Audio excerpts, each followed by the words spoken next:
Last time हम लोगों ने देखा था कि हमारे पास ASP.NET क्या होता है।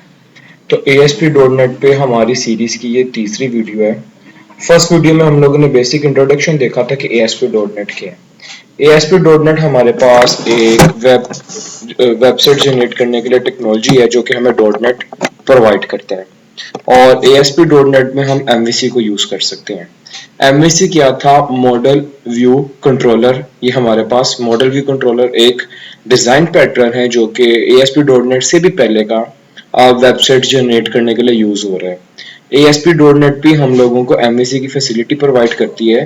तो ASP.NET में भी हम MVC को यूज के डिजाइन पैटर्न के ऊपर हम वेबसाइट बना सकते हैं।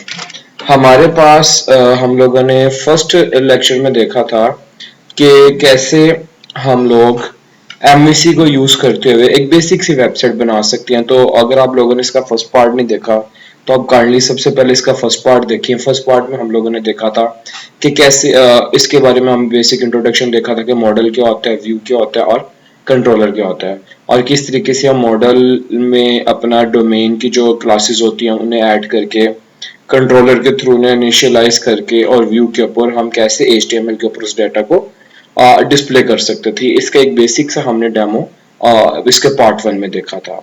फिर जो पार्ट 2 था हमारे पास, उसमें हमने देखा कि हम कैसे एग्जिस्टिंग कोई भी HTML का जो टेम्पलेट है हमारे पास, हम उस एग्जिस्टिंग HTML के टेम्पलेट के अंदर हम किस तरीके से मॉडिफिकेशन करके उसे अपने ASP.NET MVC में कन्वर्ट कर सकते थे। तो आज हमारे पास तीसरा पार्ट है। इसमें हम देखेंगे कि हम अपने डेटाबेस को कैसे कनेक्ट करके उसके डाटा को एक्सेस कर सकते हैं। तो डाटा को एक्सेस करने के लिए हम लोग लिंक यूज करेंगे, लिंक टू SQL। तो आज हम इस लेक्चर में ये देखेंगे कि किस तरीके से हम लिंक टू SQL को अपने MVC एप्लीकेशन में एक्सेस कर सकते हैं। तो इसके लिए मैं क्या करता हूँ, इसके लिए मैं जो लास्ट हम लोगों ने प्रोजेक्ट यूज किया था उसी प्रोजेक्ट को यूज कर लेता हूँ और उसके अंदर मैं मॉडिफिकेशन कर लूंगा। तो लास्ट टाइम हम लोगों ने एक HTML वेबसाइट को मॉडिफाई करके HTML टेम्पलेट को मॉडिफाई करके हम लोगों ने MVC एप्लीकेशन बनाई थी। तो मैं उसी MVC एप्लीकेशन को ओपन कर रहा हूँ जो कि हम लोगों ने उसे मॉडिफाई करके बनाई थी। तो अब मैं ये करूंगा कि मैं इसके अंदर एक डेटाबेस बनाऊंगा और उस डेटाबेस में मैं मॉडिफिकेशन करके अपना काम करूंगा। तो सबसे पहले हम लोग क्या करते हैं, इसके अंदर ना एक डेटाबेस बना लेते हैं ताकि हम उसकी वर्किंग को देख सकें। तो डेटाबेस बनाने से पहले एक दफा मैं आपको ये वेबसाइट चला के दिखा दूं कि लास्ट टाइम हम लोगों ने एक टेम्पलेट लिया था और उस टेम्पलेट में मॉडिफिकेशन करके हम लोगों ने उसे कन्वर्ट किया था अपनी MVC एप्लीकेशन में। एक दफा ये चल जाए, हम इसे देख लें, देन फिर मैं डेटाबेस बना के डेटाबेस ऐड करके फिर फर्दर दिखाता हूँ कि हम किस तरीके से उस डेटाबेस को एक्सेस करके उस डेटाबेस का डाटा यूज कर सकते हैं या उस डेटाबेस में हम डाटा डाल के उसे मॉडिफाई वगैरह कर सकते हैं।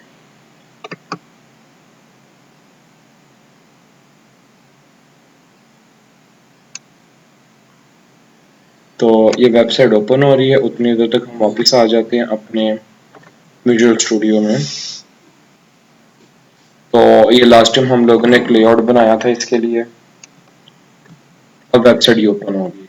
तो लास्ट हम लोगों ने टेम्पलेट यूज किया था। इस टेम्पलेट को हम लोगों ने अपने MVC में कन्वर्ट किया था। इसके अंदर न्यूज, सर्विसेज, प्रोडक्ट्स, कॉन्टैक्ट, तो ये कुछ हमारे पास थे। जैसे इसके अंदर हमारा जो कंट्रोलर है वो होम है और इसके अंदर व्यू जो है वो इस वक्त जो एक्शन है हमारे पास वो कॉन्टेक्ट है, और इसके आगे मजीद हमारे पास आईडी भी आ सकती है।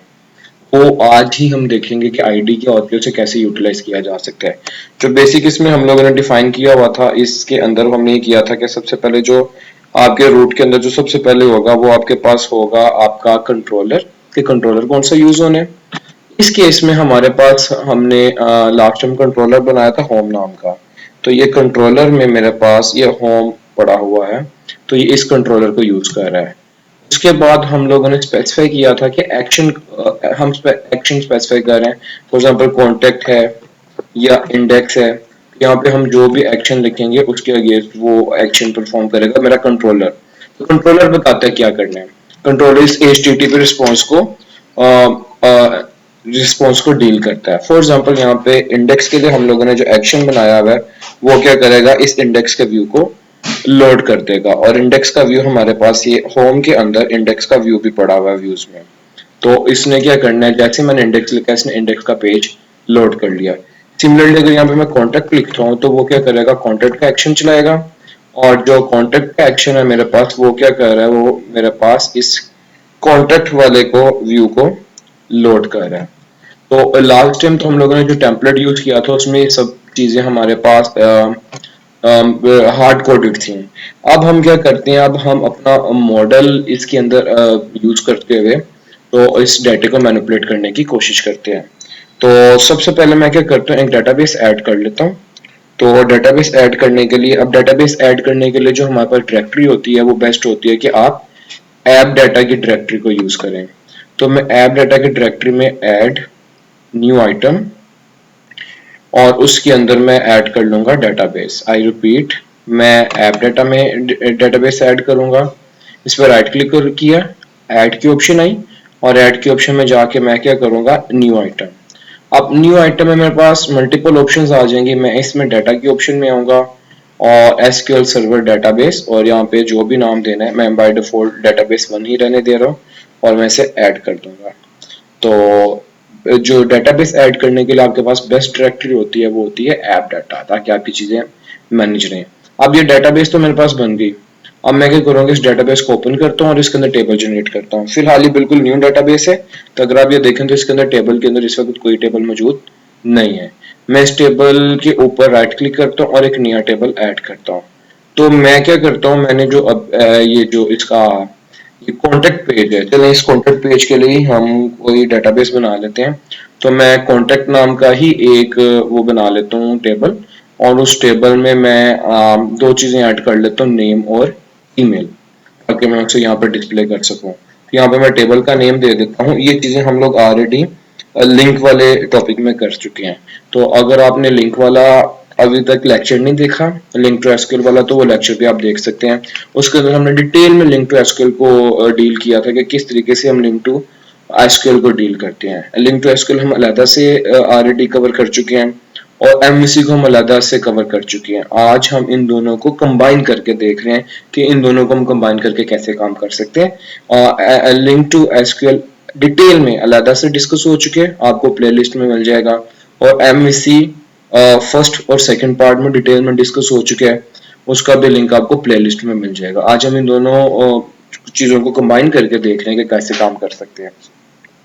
मैं यहाँ पे कॉन्टेक्ट नाम का टेबल बना रहा हूँ, कॉन्टेक्ट, और इसके अंदर एक आईडी ऐड है। इस आईडी की मैं प्रॉपर्टी सेट कर देता हूँ, क्योंकि मैंने इसे ये प्राइमरी की है, तो बेहतर है कि मैं इसे मैन्युअली वैल्यू डालने की बजाय मैं इसमें वैल्यू और ऑटो इंक्रीमेंट कर दूं। तो ऑटो इंक्रीमेंट के लिए मैं क्या करूंगा, इस आईडी पे क्लिक किया और आईडी पे क्लिक करने के बाद मैं क्या करूंगा, मैं इसकी ये प्रॉपर्टीज में आ जाऊंगा।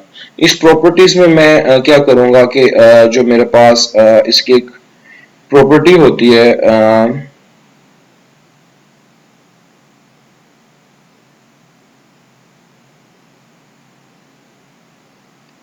सॉरी वो सिलेक्ट नहीं हुआ था, इसलिए वहां पे प्रॉपर्टी नहीं आ रही इसकी।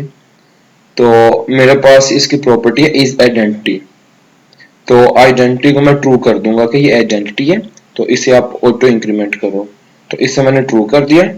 ट्रू करने के बाद फर्दर आगे मुझसे पूछ रहा है कि इंक्रीमेंट स्टार्ट कहाँ से करना है, और ये जो सीड है ये बेसिकली कि स्टार्ट कहाँ से करना है। तो सीड मैंने दे दिया 1 के, 1 से स्टार्ट करेगा, और इस वाले 1 का मतलब है कि 1 का इंक्रीमेंट, 1 के बाद 2 3 4 5 6 7 8 एटसेट्रा। अब मैं यहाँ पे एक और ऐड कर लेता हूँ, नेम, और एक और ऐड कर लेता हूँ ईमेल। तो इसकी थोड़ी लिमिट ज्यादा कर लेते हैं हम, मैं 100 और 100 इसकी टाइप की लिमिट कर लेता हूँ। आप कुछ भी रख सकते हैं, डिपेंड करता है आपकी रिक्वायरमेंट पे। और मैं इस अपडेट को क्लिक करके अपने इस टेबल को अपडेट कर देता हूँ अपने डेटाबेस के अंदर। ये अपडेट हो रहा है, ये इस वक्त मेरे पास प्रोग्रेस आ रहा है और टिक लगे मेरा अपडेट हो गया। तो मैं इसे बंद करता हूँ और ये सोल्यूशन एक्सप्लोरर दोबारा खोलता हूँ सर्वर, और जब इसे मैं रिफ्रेश करूंगा अब मेरे पास टेबल के अंदर टेबल आ गया। तो इसके अंदर हम डमी के तौर पर थोड़ा डाटा भी एंटर कर लेते हैं।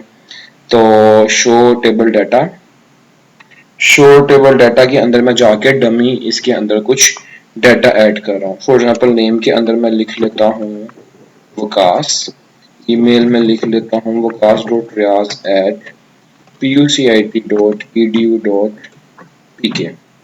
और दूसरा नेम हम ऐड कर लेते हैं डमी, और इसमें वैल्यू दे देते हैं हम dummy@gummy.com। तो आई गेस ये दो वैल्यूज काफी हैं। इसके बाद मैं क्या करता हूँ, इसे रिफ्रेश कर देता हूँ। अब ये रिफ्रेश हो गया, मेरी डेटाबेस रेडी है। मैंने एक डमी डेटाबेस बना ली जिसके ऊपर हम अपनी टेस्टिंग परफॉर्म कर सकते हैं। तो इसके बाद मैं क्या करता हूँ, अब हम आते हैं अपनी मेन चीज के ऊपर कि हम इस डेटाबेस को एक्सेस कैसे करेंगे। तो लिंक टू एसक्यूएल वाले टॉपिक में हम लोग देख चुके हैं कि इसके लिए हम लोग क्या करते हैं, एक क्लास बनाते हैं और उस क्लास को हम लोग क्या कर देंगे, अपने डेटाबेस के टेबल के साथ रेफर कर देंगे। तो इसके लिए हम लोग मैपिंग करते थे। तो एक तरीका ये होता था कि मैनुअली मैपिंग कर लेते थे, हम पूरी क्लास अपने हाथों से खुद लिखते हैं और अपने टेबल को हम मैप कर देते हैं अपनी क्लास के साथ, और उसके कॉलम्स को मैप कर देते हैं उस क्लास के एलिमेंट्स के साथ। तो दूसरा तरीका यह है कि आप ड्रैग एंड ड्रॉप का तरीका यूज कर सकते हो। ड्रैग एंड ड्रॉप के तरीके में क्या होता है, आप डेटाबेस से टेबल पकड़ोगे और उसे ड्रैग करते हुए आप उसके ऊपर ड्रॉप कर लोगे। तो इस चीज से पहले मेक श्योर कर लेता हूँ कि क्या मेरे पास लिंक टू एसक्यूएल का इस वक्त रेफरेंस भी है कि नहीं है। तो इसके लिए मैं रेफरेंसेस पे राइट क्लिक करता हूँ। आप क्या करोगे, अपने सॉल्यूशन एक्सप्लोरर में आओगे और इसमें आप रेफरेंसेस पे राइट क्लिक करोगे और ऐड रेफरेंस। इस ऐड रेफरेंस में आप लोग मेक श्योर कर लोगे कि ये जो लिंक है system.data.link, क्या ये सिलेक्टेड है। तो मैं इसे सिलेक्ट कर लेता हूँ और ताकि मेरे पास रेफरेंस में ऐड हो जाए। अच्छा, अब मैंने क्या करना है, अब डेटाबेस तो हमारे पास एक डमी डेटाबेस बन चुकी है। डमी डेटाबेस मेरे पास इस ऐप डाटा के अंदर मौजूद है। अब मैंने इस डेटाबेस के लिए एक क्लास ऐड करनी है और उस क्लास को इसके साथ मैप कर देना है, और मैं चाहता हूँ कि काम ऑटोमेटिकली हो जाए। तो मैं लिंक टू एसक्यूएल का फीचर यूज करूंगा।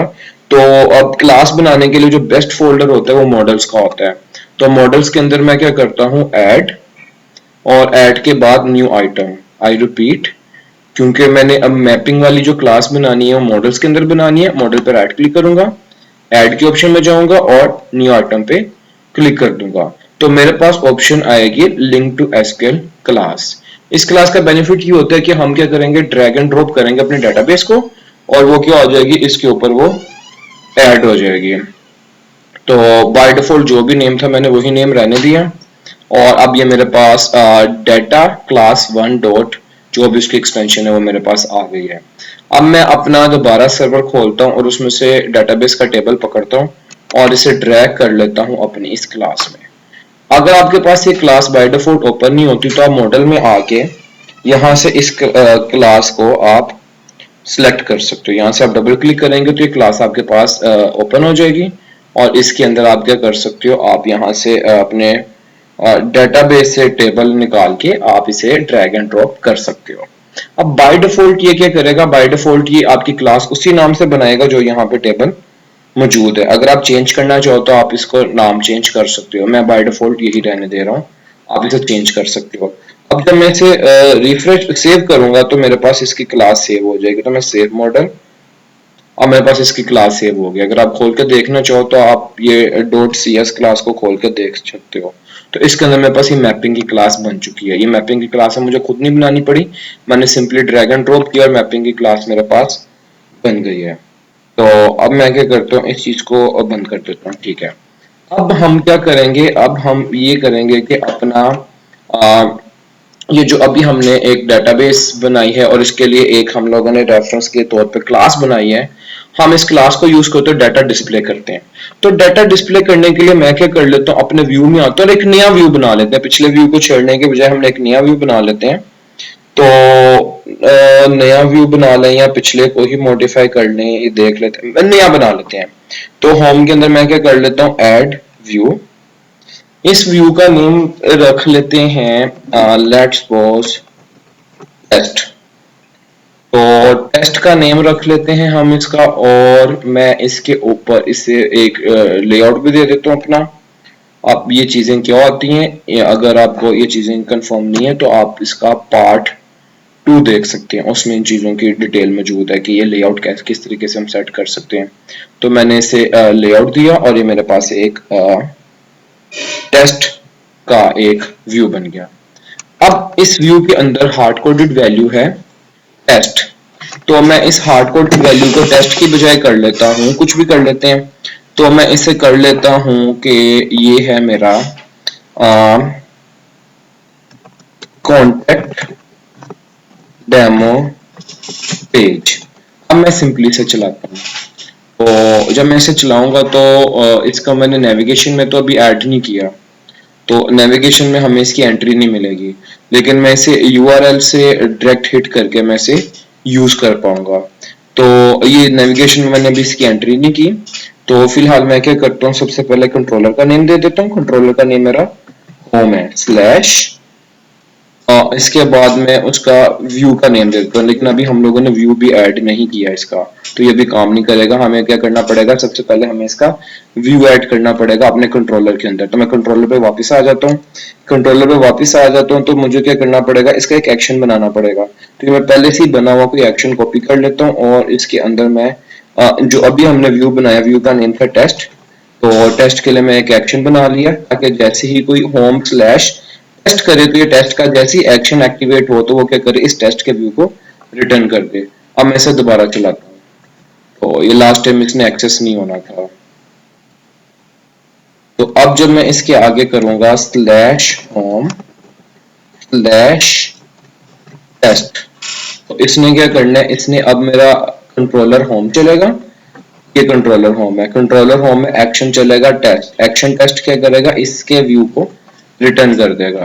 तो ये एक्शन टेस्ट चला और एक्शन टेस्ट ने क्या किया, उसके व्यू को रिटर्न कर दिया और ये मेरे पास लिखा हुआ आ गया कॉन्टेक्ट डेमो पेज। जिसका जो इस वक्त स्टाइल है उसमें जो हेडिंग है वो जरा काफी ज्यादा ब्लर है, तो आप देख सकते हो कि ये ग्रेश से कलर का कॉन्टेक्ट डेमो पेज हमारे पास लिखा हुआ आ गया, CONTACT कॉन्टेक्ट डेमो पेज। ये यहाँ पे जहाँ पे इस वक्त मेरा कर्सर है यहाँ पे कॉन्टेक्ट डेमो पेज लिखा हुआ आ गया। अब मैं चाहता हूँ नहीं, ये डाटा ना आए, मेरे पास डाटा टेबल से निकल के आए। तो टेबल से निकल के डाटा उसी वक्त आएगा जब हम इस चीज को डील करेंगे। तो इस चीज को कैसे डील करना है, बिल्कुल वही तरीका जो कि हम लिंक टू एसक्यूएल में करते थे। सबसे पहले हम क्या करते हैं, एक इंस्टेंस बना लेते हैं अपने उस क्लास का जो अभी हमने मैपिंग वाले के लिए क्लास बनाई है। तो उसके लिए जो हमने क्लास बनाई है वो क्लास हमने बनाई थी मॉडल्स के अंदर। तो मॉडल्स में उस क्लास का नेम है डाटा क्लास 1। तो मैं लिखता हूं डाटा क्लास 1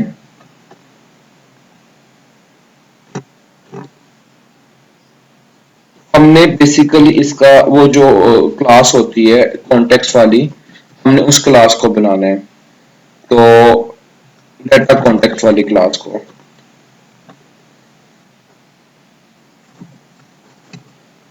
तो उसके लिए इसके अंदर जो नेम होगा वो है डाटा क्लास 1 डाटा कॉन्टेक्स्ट।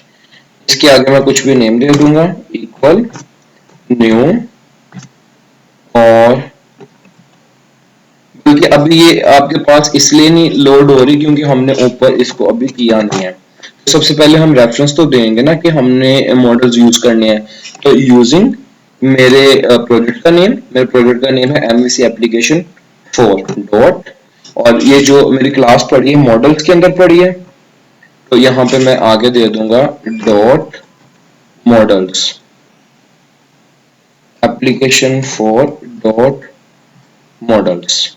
तो ऐसा करने से मेरे पास ये डाटा, हम जब इस क्लास का नेम लिखेंगे तो खुद ही सजेशन दे देगा डाटा क्लास 1 कॉन्टेक्स्ट।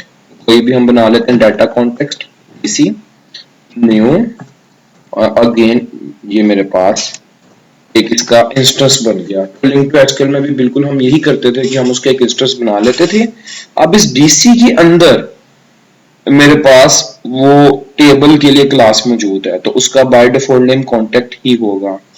तो अब मैं क्या करता हूँ, अपने मैं टेस्ट के अंदर इस चीज को डिस्प्ले करना चाहता हूँ, तो टेस्ट के अंदर मैं इसका इंस्टेंस बना लेता हूँ डीसी डॉट। तो आप डीसी डॉट करोगे तो इसमें आपको कॉन्टेक्ट, देखिए इसमें कॉन्टेक्ट नहीं आ रहा, कॉन्टेक्ट आ रहा है। तो उसने जो क्लास का नेम रखा होगा ना इसके लिए कॉन्टेक्ट रखा हुआ है। तो डीसी डॉट कॉन्टेक्स्ट ये मेरे पास क्या करेगा, सारे के सारे कॉन्टेक्ट उसमें से निकाल लाएगा, सारी एंट्रीज। तो मैं इसी को यहाँ से पकड़ के यहाँ पे पास कर देता हूँ व्यू के अंदर, लेकिन हमने इसे आईपी टेबल बना के भेजना है, जो कि वहाँ आईपी टेबल अभी नहीं बना के भेजते, बल्कि ऐसा करते हैं कि इसे अभी सारे के सारे नहीं निकालते, हम सिर्फ एक एंट्री निकाल लेते हैं।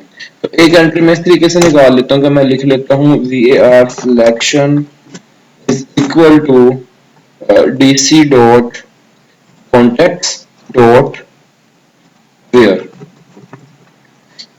वेयर में मैं आईडी दे देता हूँ, और यहाँ पे मेरे पास कॉन्टेक्ट था, contact is C I D equal equal 1। तो ये आईडी इक्वल इक्वल 1 वाले को रो को उठा लेगा। तो ये मैंने क्या किया, ये मैंने एक उसे एक्सप्रेशन दी है, लिंक एक्सप्रेशन दी है। ये लिंक एक्सप्रेशन क्या करेगा, डाटाबेस में से आईडी 1 वाली रो को सिलेक्ट कर लेगा। इसके बजाय आप सिलेक्ट क्यूरी भी दे सकते हो प्रॉपर्ली, जो आप जिसमें आप ज्यादा कंफर्टेबल हो। और इस सिलेक्शन की बजाय इसका नेम रख लेता हूँ, CUNT रख लेते हैं, कुछ भी हम नेम रख सकते हैं। तो इस CUNT को मैं क्या करता हूँ, इस व्यू के अंदर पास कर देता हूँ। अब आते हैं हम अपने व्यू के अंदर, हम अपने व्यू के अंदर इसे डील कैसे कर सकते हैं। तो सबसे पहले तो आपने ऐसा करना है कि व्यू के ऊपर ना सबसे पहले आपने अपना मॉडल को आपने स्पेसिफाई करना है कि यहाँ पे आपने कौन सा मॉडल यूज करना है।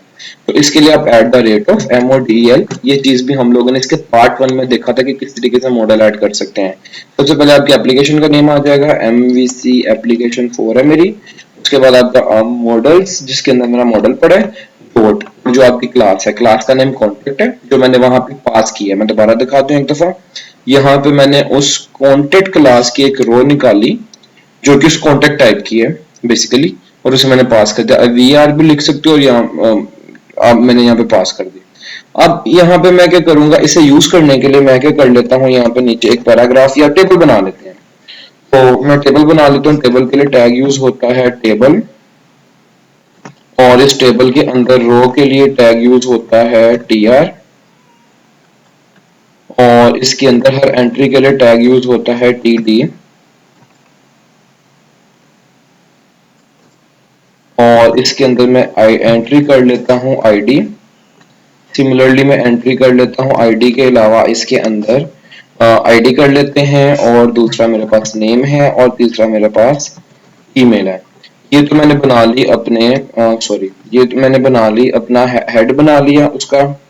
अब उसके अंदर मैं एक वैल्यू के लिए भी एक मजीद रो ऐड कर लेता हूँ, लेकिन अब की बार यहाँ पे मैं आईडी नेम की बजाय उसकी वैल्यूज दूंगा, जो वैल्यूज मुझे वहां से आई हैं।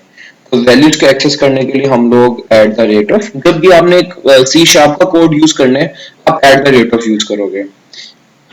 model.id, सिमिलरली model.name, और सिमिलरली model.email। तो ये तीन चीजें मैंने यहाँ पे दे दी, क्योंकि मेरे टेबल का हिस्सा थी, टेबल से निकल के आई हैं। और अब मैं इसे रन करता हूँ। तो मेरा कंट्रोलर क्या करेगा, जैसे ही मैं इसी को रिफ्रेश कर लेता हूँ, जैसे ही कंट्रोलर होम आया और एक्शन टेस्ट मिला, तो टेस्ट एक्शन चलेगा। टेस्ट एक्शन ने क्या करना है, और कंट्रोलर होम ने क्या करना है, इसका इंस्टेंस बना देना है डीसी में, और एक्शन टेस्ट ने क्या करना है, उसी इंस्टेंस से इसने क्या करना है, रो निकाल लेनी है जिसकी आईडी 1 थी, और वो आईडी 1 वाली रो थी वकास, और ईमेल आईडी थी wkas@pucat.pk.edu.pk।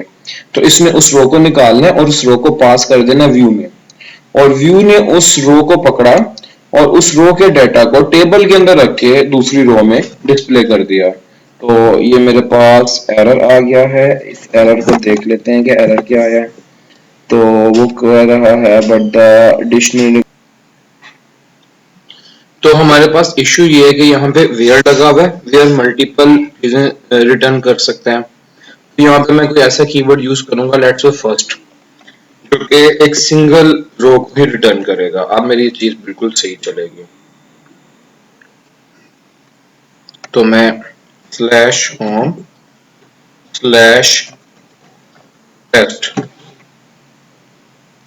अब मैं मैंने इसे एग्जीक्यूट किया तो देखिए उसने क्या किया, टेबल बनाया ये, और उस टेबल के अंदर उसने आईडी 1 वाली रो को निकाला और उसकी तीनों चीज उसने दिखा दी। तो मेरे पास व्यू के अंदर क्या किया मैंने, model dot I D, model dot name, model dot email को मैंने रिटर्न किया है। सिमिलरली हम पूरे का पूरा टेबल भी यहाँ पे रिटर्न कर सकते थे। अब हम क्या करते हैं, अब हम अपना एग्जिस्टिंग ही यूज करेंगे जो ऑलरेडी मेरे पास बना हुआ है, जो हमारे पास कॉन्टेक्ट का टेबल है। इस कॉन्टेक्ट के टेबल को यूज करते हैं। इस कॉन्टेक्ट के टेबल को हम क्या करते हैं, इसके ऊपर सारे के सारे कॉन्टेक्ट निकालते हैं और सारे के सारे कॉन्टेक्ट को हम इसके ऊपर प्रिंट कर देते हैं। तो जैसे भी हमने टेस्ट के ऊपर किया कि सबसे पहले मॉडल डिफाइन कर लेंगे, तो इसके ऊपर भी मैं क्या करता हूँ, इसके ऊपर भी मैं मॉडल ऐड कर देता हूँ सबसे पहले। और इसके बाद इसके अंदर ना हमारे पास बने हुए हैं कुछ चीजें हैं। तो ये मेरे पास कॉन्टेक्ट फॉर्म बना हुआ है, मैं इसकी चेंज कर देता हूँ, कॉन्टेक्ट फॉर्म की बजाय कॉन्टेक्ट डिटेल्स कर देता हूँ। और मेरे पास इसके अंदर आईडी जो भी है, और इसके अंदर नेम, और नेम ये ऐसे ही रहने देते हैं, टाइप टेक्स्ट रहने देते हैं, और इसको नेम भी दे देते हैं ताकि नेम हमारे लिए यूजफुल हो जाए। तो इससे नेम दे देता हूं मैं, नेम ही नेम दे देता हूँ। और दूसरा मेरे पास ईमेल है, और ईमेल के लिए टेक्स्ट बॉक्सेस हैं बेसिकली ये, अभी जब इसे चलाएंगे तो आपको मजीद क्लियर हो जाएगा। और इस चीज को मैं नेम दे देता हूँ ईमेल का, ताकि मैं इस ईमेल को भी यूज कर सकूं फर्दर। और ये तीसरा भी एक टेक्स्ट बॉक्स है। अगर मैं आपको कॉन्टेक्ट यहाँ पे खोल के दिखा देता हूँ, कॉन्टेक्ट, तो कॉन्टेक्ट में यहाँ पे उन्होंने 3 बनाए हुए हैं, एक नेम का, एक ईमेल का, एक मैसेज का। तो मैं नेम और ईमेल रहने दे रहा हूँ और मैसेज वाले को मैं यहाँ से एंट्री को डिलीट कर रहा हूँ। तो इसको मैं यहाँ से डिलीट कर देता हूँ, इस वाले को। और फिर मेरे पास 2 बटन लगे हुए हैं यहाँ पे, एक क्लियर का और एक सेंड का। तो मैं क्लियर वाला बटन भी यहाँ से मैं क्लियर कर रहा हूँ, और सेंड वाले बटन को मैं क्या कर लेता हूँ, एक नए एक्शन के साथ कनेक्ट कर देता हूँ। तो पहले तो मैं इसका नेम चेंज कर देता हूँ, नेम में मैं रख देता हूँ ऐड। नेम में मैंने ऐड कर दिया, और नेम में ऐड करने के बाद मैं क्या करता हूँ, यहाँ पे इसका सबमिट का भी इसके ऊपर मैं लिख देता हूँ कि इसने ऑन क्लिक इसने क्या करना है। तो यहाँ पे मैं एक्शन डिफाइन कर देता हूँ कि इसने एक्शन क्या करना है। तो मेरे पास ये जहाँ पे फॉर्म बना है, तो इसके अंदर मैं एक्शन डिफाइन कर दिया। अब मेरे पास मैंने इस एक्शन क्या डिफाइन किया कि होम के अंदर ऐड का एक्शन, और ऐड का एक्शन मेरे पास अभी एग्जिस्ट नहीं कर रहा। तो मैं सिंपली क्या करूंगा, यहाँ पे आऊंगा और यहाँ पे मैं क्या करूंगा, एक नया एक्शन क्रिएट कर दूंगा ऐड के लिए। अब एक्शन में इसके लिए एक ऐड के लिए एक्शन बनाऊंगा, जिसके स्पेलिंग क्या होंगे मेरे पास, यहाँ पे मैंने अभी स्पेलिंग दी है ADD। तो ए सॉरी ADD। लेकिन यहाँ पे मुझे व्यू रिटर्न करने की जरूरत नहीं है, क्योंकि मैंने सिंपली इसके थ्रू क्या करना है, डेटाबेस में डाटा एंटर करना है। अब क्योंकि मैंने डेटाबेस में डाटा एंटर करना है, तो इसके लिए मुझे व्यू रिटर्न करने की जरूरत नहीं है। यहाँ पे हम लोग क्या कर सकते हैं, यहाँ पे हम लोग सिंपली यूज कर सकते हैं रिडायरेक्ट। तो मैं return redirect to action contact कर सकता हूँ। तो मुझे इसके लिए एक नया व्यू नहीं बनाना पड़ेगा। मैं सिंपली क्या करूंगा कि एक्शन परफॉर्म करने के बाद इसे वापस उसी कॉन्टेक्ट के ऊपर ले आऊंगा। अब मैंने इसके अंदर करना क्या है, मैंने इसके अंदर ये करना है कि मैंने वहां से डाटा उठाना है और मैंने इसके अंदर सेव कर देना है। तो वहां पे मैंने नेम दिया था यहाँ पे। तो अगर आप देखें यहाँ पे 2 टेक्स्ट बॉक्स बनाए, एक टेक्स्ट बॉक्स को नाम दिया नेम का और दूसरे को नाम दिया ईमेल का। तो मैं ये दोनों टेक्स्ट बॉक्स उठाऊंगा वहां से। तो एक टेक्स्ट बॉक्स नेम, इसकी वैल्यू उठाई नेम में रख ली, और दूसरा टेक्स्ट बॉक्स इसकी वैल्यू उठा के हम ईमेल में रख लेते हैं। और मेरे पास जो क्लास है उसका नेम है कॉन्टेक्ट। कॉन्टेक्ट टाइप का मैं क्या करूंगा, न्यू कॉन्टेक्ट बनाऊंगा, और क्या करूंगा, इस कॉन्टेक्ट के नेम में नेम सेव कर दूंगा, और कॉन्टैक्ट की ईमेल में मैं अपनी ईमेल सेव कर दूंगा जो कि मैंने ली है। अब फिर मैं क्या करूंगा, ये बिल्कुल वही लिंक टू एसक्यूएल वाली चीज है कि मैं डीसी डॉट कॉन्टेक्ट्स में करूंगा कि इंसर्ट ऑन सबमिशन, और उसके बाद ये मैं सबमिट चेंजेस कर दूंगा। ये बिल्कुल वही लिंक टू एसक्यूएल वाली चीज है। तो ये वो तरीका होता है लिंक टू एसक्यूएल में कोई चीज ऐड करने का। तो इस तरीके से मेरे पास क्या हो जाएगा, मेरे पास एक नया एंट्री ऐड हो जाएगी। ये क्या करेगा, उस फॉर्म से डाटा उठाएगा, उस फॉर्म से डाटा उठाने के बाद क्या करेगा, उसका एक ऑब्जेक्ट बनाएगा क्लास की टाइप का, और उस क्लास की टाइप को इंसर्ट ऑन सबमिशन करेगा, और उसके बाद क्या कर देगा, सबमिट चेंजेस कर देगा। और उसके बाद नए किसी व्यू पे जाने के बजाय मेरे पुराने एग्जिस्टिंग व्यू के ऊपर ही, कॉन्टेक्ट वाले व्यू के ऊपर ही रिटर्न कर देगा। यानी कि मैं कॉन्टेक्ट पे था और कॉन्टेक्ट के व्यू पे ही वापस आ जाऊंगा। इसके बाद हम क्या करते हैं, ये चीज तो हम लोगों ने यहाँ पे डील कर ली कि यहाँ पे मैंने इसका एक्शन डिफाइन कर दिया। तो जब भी कोई ये सबमिट बटन को प्रेस करेगा तो ये वैल्यूज उसकी ऐड हो जाएंगी। तो इसे अब हम चला के देख लेते हैं।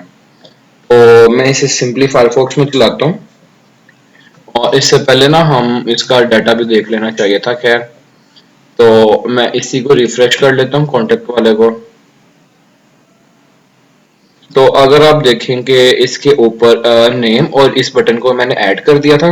अब नेम लिख लेते हैं हम लोग XYZ, और ईमेल लिख लेते हैं xyz@lmn.com।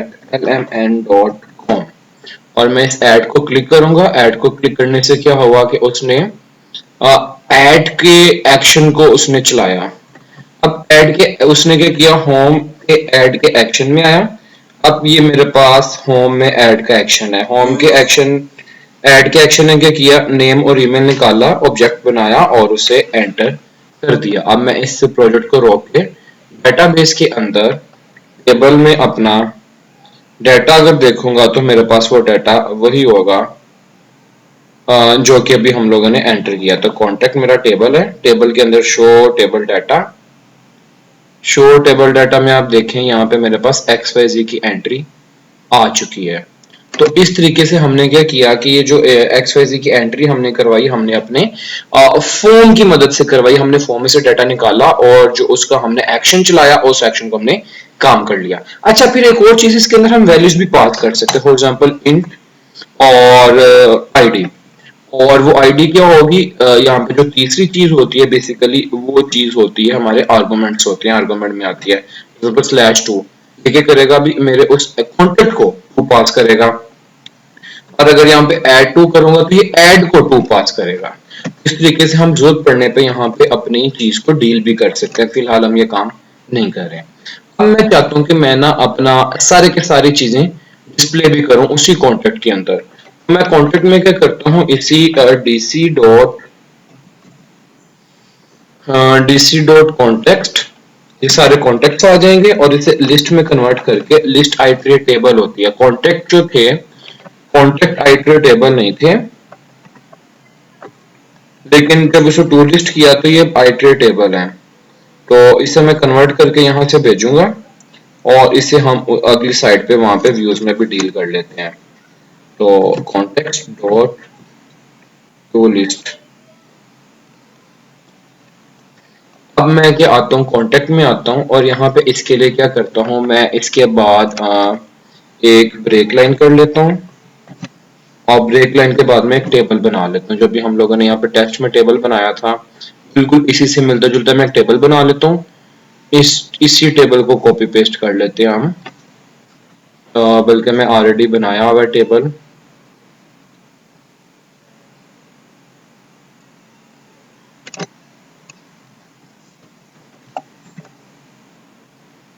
तो यहाँ पे हम लोग एक टेबल बना लेते हैं।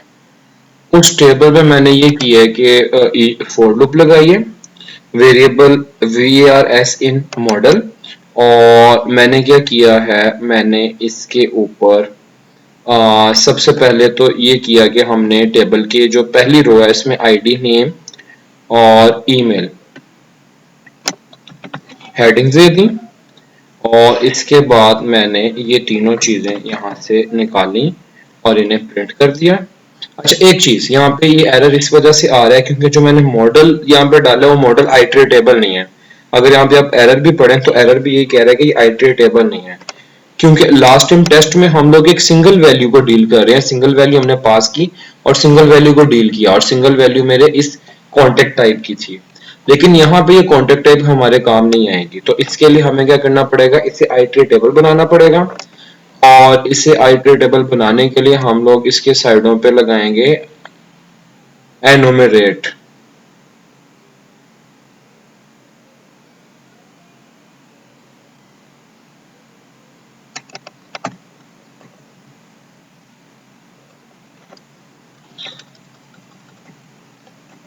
तो इसके लिए मैं क्या करता हूँ, यहाँ पे आई ई न्यूमरेबल, और इसके अंदर हम इसे पास कर देते हैं, और अब ये मेरे पास आइटरेटेबल है।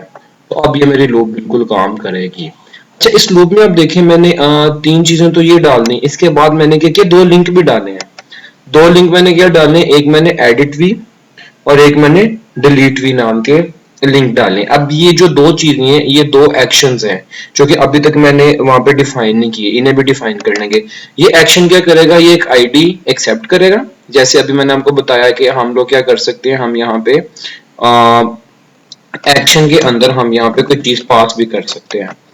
तो सिमिलरली अभी मैं दोनों एक्शन बनाऊंगा, और ये दोनों एक्शन बनाने के बाद मैं क्या करूंगा, इन्हें आईडीज पास करूंगा।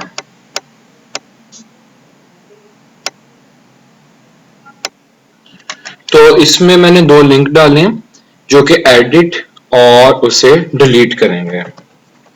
तो इसके लिए मैंने अभी तो फिलहाल नहीं बनाए, दो एक्शंस बनाएंगे हम, एक जो कि इसे एडिट कर देगा और दूसरा जो इसे डिलीट कर देगा। तो फिलहाल इन्हें इग्नोर करते हुए हम बाकी की चीज चला के देखते हैं, ये हम बाद में ऐड करते हैं। इसे हम इन बटन्स को भी क्लिक नहीं करेंगे, इन बटन्स को क्लिक किए बगैर हम इस चीज को चला के देखते हैं। ये सारी चीजें मैंने कॉन्टेक्ट वाले पेज पे डाली हैं। तो मैं इस कॉन्टेक्ट वाले पेज पे आता हूँ। तो इस कॉन्टेक्ट वाले पेज पे आपको अब दोबारा दिखा देता हूँ। इस कॉन्टेक्ट वाले पेज पे एक फॉर ईच लूप लगाई गई है जो कि इन सब मॉडल्स में से जो कि मॉडल में हम मेरे पास आइटरेटेबल डाटा है, ऊपर मैंने इसके लिए भी की है। तो मेरे पास जो डाटा है इसने फॉर ईच लूप लगाई, उन सब के आईडी, नेम और ईमेल तीनों को कर दिया है।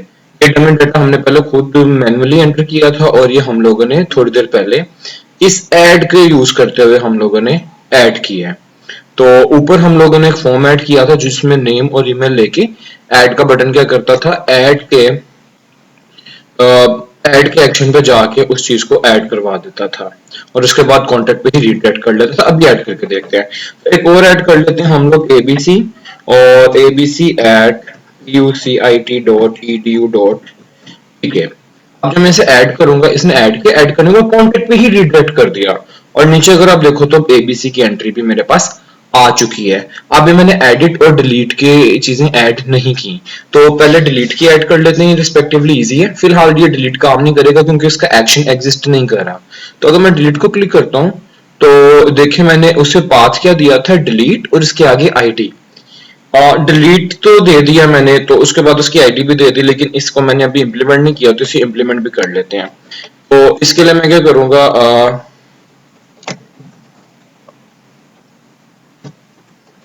तो डिलीट के लिए हम लोग एक ऐड कर लेते हैं एक्शन। तो मैं जाता हूं अपने इसके अंदर वापस कंट्रोलर में, इससे प्रोजेक्ट को स्टॉप करता हूं। तो इसके अंदर मैं क्या कर लेता हूँ, डिलीट का ये मैंने स्पेसिफाई कर दिया।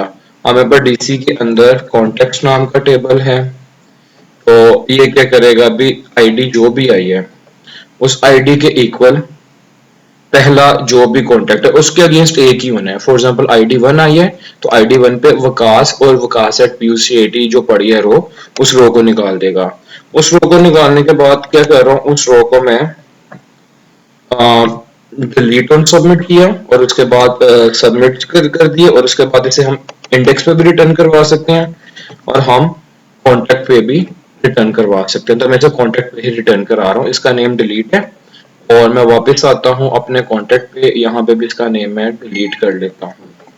तो ये क्या होगा कि ये डिलीट जब भी कॉल होगा, डिलीट को कोई ना कोई आईडी यहाँ से मिलेगी और आईडी वही लूप है, लूप के अंदर ऑलरेडी लिंक बने हुए हैं। तो अगर मैं आपको यहाँ पे दिखाऊं तो ये जो डिलीट है, तो ये मेरे पास नीचे यहाँ पे आ रहा है। आप लोग लेफ्ट साइड पे बिल्कुल नीचे देख सकते हो, स्क्रीन पे बिल्कुल नीचे लेफ्ट साइड पे, और वहां पे लोकल होस्ट और आगे slash home deletes v slash 1 आ रहा है, और नीचे वाले का आपके पास 2 आ रहा है, उसके नीचे वाले का 3 आ रहा है, अब देखें 4 आ रहा है। तो यहाँ पे जो लूप लगाई हमने वो क्या कर रहा है, खुद ही ऑटोमेटिकली आईडीज के साथ लिंक इसके जनरेट कर रहा है। बहरहाल मैंने इसको डील कर लिया और अब मैं इसका भी चला के दिखाता हूँ, और अब मैं आपके पास एक एंट्री डिलीट करके दिखाऊंगा। तो अब ये चल रहा है, इसके जैसे ये चलते हम इसके कांटेक्ट में आएंगे, और इसके कांटेक्ट में आने के बाद हम देखेंगे उसने इसकी लिस्ट बना दी, और यहाँ पे डिलीट स्लैश 1, अगर आप नीचे देखें डिलीट स्लैश 2 डिलीट स्लैश 3, तो मैं इस 2 वाले को डमी को डिलीट करता हूँ। तो डिलीट क्लिक किया, ऊपर मेरे पास यहाँ पे बन गया होम स्लैश डिलीट स्लैश 1, तो सॉरी 2। तो उसमें क्या होना था, कंट्रोलर को यहाँ पे 2 मिला, उसने 2 के अगेंस्ट जो भी रो है उस रो को निकाला और उस रो को डिलीट करने के बाद कॉन्टेक्ट पे ही रीडायरेक्ट कर दिया। और कॉन्टेक्ट पे रीडायरेक्ट हुआ तो कॉन्टेक्ट क्या करते हैं, सारी की सारी हमारे पास लिस्ट हमें दिखा देता है। तो देखें यहाँ पे जो सेकंड एंट्री थी वो डिलीट हो चुकी है। तो इस तरीके से हम डिलीट के बटन पे भी काम कर सकते हैं और हमने कर लिया है। अब एडिट पे आते हैं। एडिट को क्या करना चाहिए, एडिट पे डिपेंड करता है आप क्या फंक्शनैलिटी देते हो। मैं क्या करता हूँ, मैं एडिट के लिए एक नया पेज खोल लेता हूँ। उस नए पेज पे क्या होगा, ये कॉन्टेक्ट डिटेल इस तरह का एक इंटरफेस होगा। जब उसके ऊपर इस तरह का इंटरफेस होगा तो मैं क्या करूंगा, भी उस इस तरह वाले इंटरफेस में मैं क्या करता हूँ कि पुराना नेम और पुरानी ईमेल आईडी आ जाएगी यहाँ पे, और नीचे ऐड की बजाय सबमिट चेंजेस कुछ इस तरह का बटन हो जाएगा, और जैसे वो क्लिक करेंगे वापस इसके पास आ जाएगा। तो इसके लिए मुझे एक अलग से व्यू बनाना पड़ेगा। तो उस व्यू बनाने के लिए मैं इसी टेस्ट को यूज कर लेता हूँ। इस टेस्ट के अंदर मैं क्या करता हूँ, अपना ये कॉन्टेक्ट का व्यू कॉपी पेस्ट कर लेता हूँ सारा, ताकि ये एज इट इज रह ले, और इसको ऊपर हम नेम भी कॉन्टेक्ट ही रहने देते हैं। और सेकंड चीज ये कि इसको आईटी टेबल नहीं देना, क्योंकि हमने एक वैल्यू पे डील करना है, क्योंकि मैं चाहता हूं कि यहाँ पे सिर्फ और सिर्फ एक नेम और एक ईमेल आईडी आए। तो मैं इसे आईटी टेबल नहीं रखूंगा, मैं इसे सिंपल अपने कॉन्टेक्ट की टाइप का ही रखूंगा। और नीचे फॉर्म पे आ जाते हैं। अब ये नीचे से हम ये जो लिस्ट है, इस लिस्ट को रिमूव कर देते हैं, और लिस्ट को रिमूव करने के बाद हम मजीद ये कर लेते हैं कि यहाँ जो एडिट को कॉल किया गया है, यहाँ पे हम कोई और अभी हम बना के हम उसे कॉल कर लेते हैं। तो हम यहाँ पे एडिट डन, एडिट डन हो गया, कुछ इस तरह से हम इसे कॉल कर लेते हैं। और यहाँ पे नेम तो मेरे पास आ गया, हमने वैल्यू भी तो देनी है। तो value is equal to at model dot name, और इससे जो हम वैल्यू दे देते हैं, वैल्यू इज इक्वल टू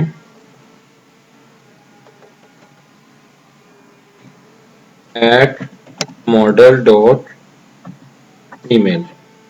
तो ये दो वैल्यूज आ जाएंगी, और इसने क्या करना है, एडिट डन को इसने चला देना है। एडिट डन के अंदर हम कोड लिख लेते हैं कि वो क्या करेगा, वो यहाँ से डाटा एक्सेप्ट करेगा और उसको वो क्या कर देगा, अपडेट कर देगा। और नीचे मैं बटन का नेम भी चेंज कर देता हूँ, इससे रख देता हूँ सबमिट चेंजेस। तो ये मैंने एक अलग से व्यू बना लिया जो कि एडिट को डील करेगा। तो एडिट को डील करने के लिए मैंने एक बिल्कुल अलग व्यू बना लिया, जिसके ऊपर मैं क्या करूंगा, इस चीज को डील करूंगा।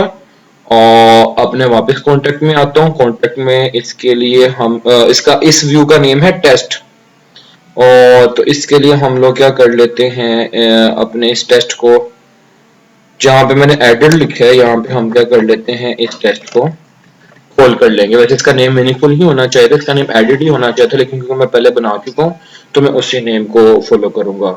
तो बेहतर ये था कि मैं इसका नेम वो मीनिंगफुल रखता। तो अब इस एडिट के अंदर आता हूँ, जो मेरे पास एडिट का था ये टेक्स्ट। तो इसमें मैंने क्या करना है, अब इसमें मैंने व्यू को बनाना दिखाना है, लेकिन इस व्यू को दिखाने के लिए मैंने क्या करना है, जो भी इसके अंदर पास होगा, जो भी आईडी पास होगी, तो पहले मैं इसे बंद कर लेता हूँ। इसके अंदर जो भी आईडी पास होगी, इसने क्या करना है, इसने उस आईडी को अगेंस्ट रो निकालनी है, उस रो को मेरे पास वहां पे पास कर देना है। अब मैं इसे आपको चला के दिखाता हूँ। अब भी हमने सिंपल एक इंटरफेस बनाया है जो क्या करेगा, जो कि सिंपली हमें इस पेज के ऊपर फॉरवर्ड कर देगा। ये दो बटन मैं कॉन्टेक्ट पे चला जाता हूँ। ये दो बटन हम लोग ऑलरेडी बना के ट्राई कर चुके हैं कि हम कैसे ऐड कर सकते हैं, कैसे खत्म कर सकते हैं। फॉर एग्जांपल मैं एक डमी ऐड कर देता हूँ, असलम और random@random.com। ये मैंने ऐड किया। ऐड क्या करता है, मुझे कॉन्टेक्ट पे ही रिडायरेक्ट कर देता है, और ये मेरे पास नीचे असलम की एंट्री आ गई। और इसके अलावा हम लोग डिलीट दे चुके हैं। डिलीट क्या करता है अभी, मुझे डिलीट स्लैश, अगर आप इसका लिंक देखें नीचे टॉप बॉटम लेफ्ट साइड पे, तो होम स्लैश डिलीट स्लैश 4 है। तो ये क्या करेगा, डिलीट के एक्शन को कॉल करेगा, उसे 4 वैल्यू दे देगा, और वो क्या करेगा, 4 वैल्यू वाली रो को निकालेगा और उसे डिलीट करके दोबारा मुझे कॉन्टेक्ट के ऊपर फॉरवर्ड कर देगा। तो उसने मुझे कॉन्टेक्ट के ऊपर दोबारा रिडायरेक्ट कर दिया। तो ये दो बटन हम ट्राई कर चुके थे। अब हम इस टेस्ट के बटन को ट्राई करते हैं कि टेस्ट का बटन क्या करता है। तो टेस्ट के बटन में, सॉरी मैं अपडेट करना भूल गया, वहां पे मैं नेम अभी भी देखें एडिट वी आ रहा है। तो यहाँ पे मैंने एडिट वी की बजाय नेम करना था, मैंने इससे चेंज नहीं करना था, यहाँ तो मैंने एडिट ही रहने देना था। मैंने यहाँ पे एक्शन का नेम चेंज करना था। एक्शन का नेम है इसका टेस्ट। तो मैं इससे रिफ्रेश कर लेता हूँ।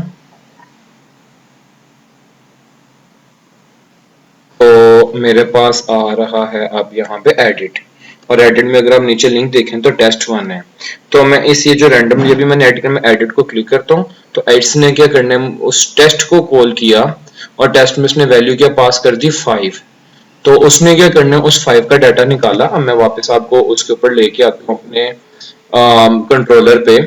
तो कंट्रोलर क्या कर रहा है, टेस्ट में ये 5 के अगेंस्ट इसने रो निकाली और रो को पास कर दिया, और टेस्ट ने क्या किया, उसको डिस्प्ले किया, और डिस्प्ले करने के बाद उसने मुझे एडिट डन के मेथड के ऊपर फॉरवर्ड करना है।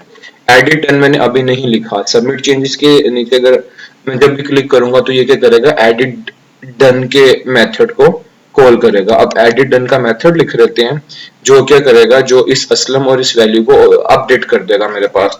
तो इसके मेथड के लिए मैं क्या करता हूँ, सिंपली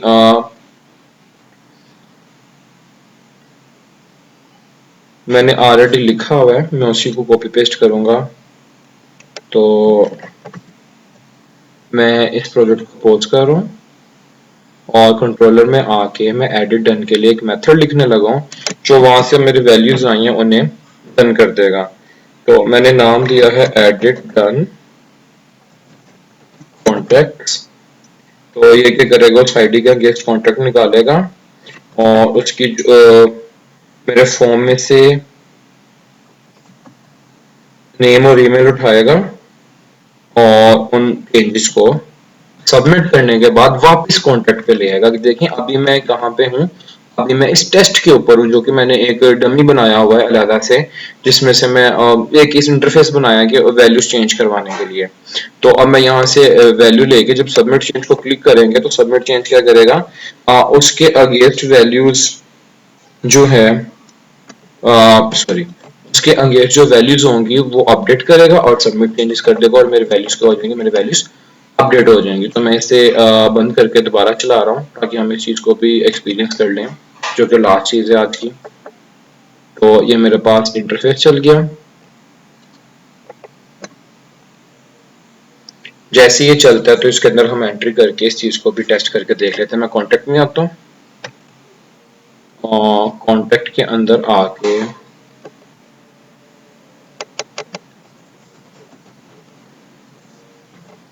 तो कॉन्टेक्ट के अंदर आके मैं क्या करता हूँ, एक नया कॉन्टेक्ट ऐड कर लेता हूँ। फॉर एग्जांपल मैं ऐड कर लेता हूँ abc@gmail.com ऐड। अब ये मेरे पास ऐड का बटन काम कर रहा है और मेरे पास abc.@gmail.com ऐड हो गया, abc@gmail.com। अब मैं क्या करता हूँ, अब मैं डिलीट का बटन को ट्राई करता हूँ, और डिलीट के बटन के लिए जो असलम है मैं इसकी एंटर डिलीट करता हूँ। तो डिलीट के बटन क्या करेगा, मेरे डिलीट के एक्शन पे जाएगा और उसे एक आईडी देगा, वो उस आईडी के अंदर जो भी होगी उसे डिलीट कर देगा, मेरे पास डिलीट होगी। अब मैं क्या करता हूँ, एडिट का बटन ट्राई करता हूँ। एडिट का बटन क्या करेगा, मुझे एक नए व्यू के ऊपर ले जाएगा, और उस व्यू के ऊपर ले जाने से पहले वो क्या करेगा, जो भी उसे की पास होगी, इस केस में अगर मैं इस XYZ के लिए कॉल करूं तो ये उसे क्या पास करेगा, अगर आप नीचे देखें home/test/3 लिखा आ रहा है, तो home/test/3, तो ये क्या करेगा, टेस्ट के एक्शन में आया, उसे 3 वैल्यू दी। अब टेस्ट का एक्शन क्या करता है, 3 के अगेंस्ट जो भी डाटा से निकालते हैं और टेस्ट के व्यू को देता है। टेस्ट का व्यू क्या करता है, उसे मुझे टेक्स्ट बॉक्स में रख के दिखा देता है। यहाँ पे मैं इसका नेम चेंज कर सकता हूँ, फॉर एग्जाम्पल इसका नेम रख देता हूँ जैन, और यहाँ पे रख देता हूँ मैं कोई भी ईमेल आईडी जो भी उसकी है वो ईमेल आईडी रख देता हूँ। और इसके बाद जैसे सबमिट चेंजेस करूंगा, सबमिट चेंजेस क्या करेगा, मुझे कॉल कर देगा। कौन सा मेथड कॉल करेगा, ये मुझे एडिट ओके मेथड को कॉल करेगा। एडिट ओके का मेथड क्या करना था, एडिट ओके के मेथड ने हमारे पास ये करना था, जो कि अभी नहीं किया, एरर आ गया हमारे पास।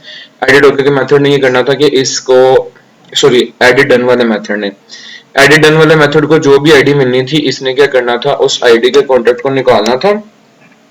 उस आईडी के कॉन्टेक्ट को निकालने के बाद इसने रिक्वेस्ट लेनी थी, और उसके, तो ये मेरे पास ये तो ठीक है, लेकिन यहाँ पे मैंने इसे वो प्रोवाइड नहीं किया, क्योंकि मेरे पास जो कंट्रोलर है, कंट्रोलर को मैंने कहा कि मैं आपको आईडी दूंगा, लेकिन यहाँ पे मैं आईडी प्रोवाइड नहीं कर रहा। तो आईडी प्रोवाइड करने के लिए /@model.id, जब मैं आईडी प्रोवाइड करूंगा देन ये उसे आईडी देगा, देन ये काम करेगा। तो हमारा एरर इसी चीज का आया। तो अब मैं क्या करता हूँ, मैं इसे रिफ्रेश ही कर लेता हूँ। तो मेरे पास ये टेस्ट है। अब टेस्ट के ऊपर मैं क्या करता हूँ, मैं बल्कि वापस ही आ जाता हूँ यहाँ पे। तो ये मेरे पास है, मेरे पास ABC है, इस ABC का मैं नेम चेंज करूंगा। तो abc@gmail.com वाले को मैंने एडिट को क्लिक किया, ये मेरे पास मुझे एक नए व्यू के ऊपर लेके जा रहा है। इस व्यू के ऊपर उसने क्या किया, अभी डाटा गेट किया, डाटा गेट करके मुझे इसके ऊपर दिखा दिया। मैं इसका डाटा चेंज करने लगा हूँ, तो मैं नेम दे देता हूँ जैन, और ईमेल आईडी भी दे देता हूँ zen@gmail.com। सबमिट चेंजेस करूंगा। सबमिट चेंजेस ने क्या किया, सबमिट चेंजेस ने मुझे इसके ऊपर फॉरवर्ड किया। इससे आईडी मिली 3, उसने 3 का डाटा निकाला, 3 के डाटे में नया नाम जैन और नई ईमेल zen@gmail डाला, और चेंजेस को सबमिट कर दिया। चेंजेस को सबमिट करने के बाद उसने क्या किया, मुझे कॉन्टेक्ट के व्यू के ऊपर रिडायरेक्ट कर दिया, तो मुझे इसका नहीं करना पड़ा। तो अगर आप ये देखें तो यहाँ पे अब मेरा ये क्या हो चुका है, चेंज हो चुका है। तो यहाँ पे मुझे इसका अलग से व्यू नहीं बनाना पड़ा, मैंने उसी व्यू के ऊपर रिडायरेक्ट कर लिया। तो इस तरीके से हम लोग क्या कर सकते हैं, हम अपने डेटाबेस को एक्सेस कर सकते हैं।